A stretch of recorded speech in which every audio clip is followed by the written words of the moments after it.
India आप तक समाचार, कड़वा लेकिन सच। भंगाळे गोल्ड जलगाव, सोनं खरेदीसाठी विश्वासाचं एकमेव नाव भंगाळे गोल्ड। जलगांव की नदियों से रेत कौन चुरा रहा है, कार्यवाही कौन कर रहा है और आखिरकार ये सब कुछ रुक क्यों नहीं रहा है, यानी रेत चोरी रुक क्यों नहीं रही है, यही सवाल आज पूरे जिले में गूंज रहा है। नमस्कार, आप देख रहे हैं इंडिया अब तक न्यूज और मैं हूं आनंद शर्मा। यहां बात होती है कड़वा लेकिन सच।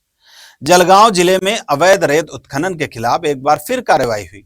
जलगांव के प्रांताधिकारी विनय गोसावी ने गोपनीय जानकारी के आधार पर वडनगरी क्षेत्र में सीधे नदी में उतरकर कार्रवाई की, मशीनें और सामान जब्त कर लिया और अवैध उत्खनन रोकने की कोशिश की गई।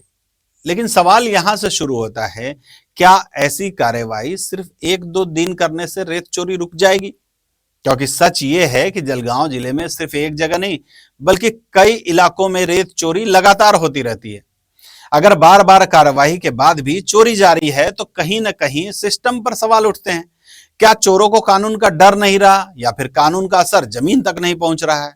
लोग कहते हैं कि सड़कों पर चलते हुए भी अवैध रेत के परिवहन साफ दिखाई देते हैं, फिर भी कार्यवाही शिकायत आने के बाद ही क्यों होती है?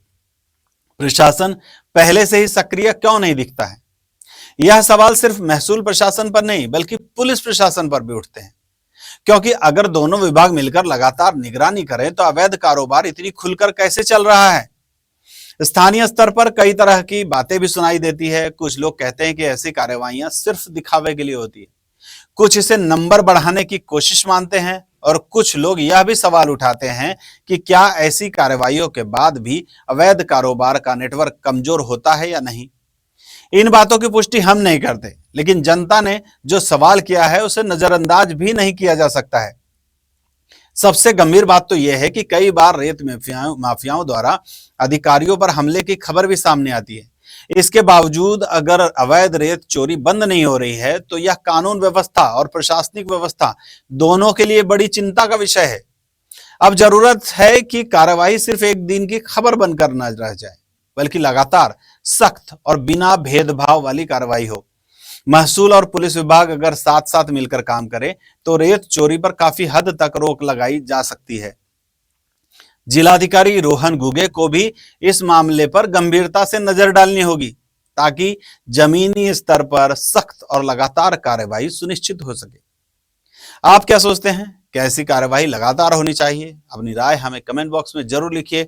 वीडियो को लाइक कीजिए, शेयर कीजिए और चैनल को सब्सक्राइब करना बिल्कुल मत भूलिए। मैं हूं आनंद शर्मा, इंडिया अब तक न्यूज से कड़वा लेकिन सच के साथ। जय हिंद। विश्वास सदियों का, विरासत अपनों की, हर पीढ़ी जिसे पहचाने वो चमक रतनलाल सिवाफना ज्वेलर्स की। इंडिया आप तक समाचार, कड़वा लेकिन सच।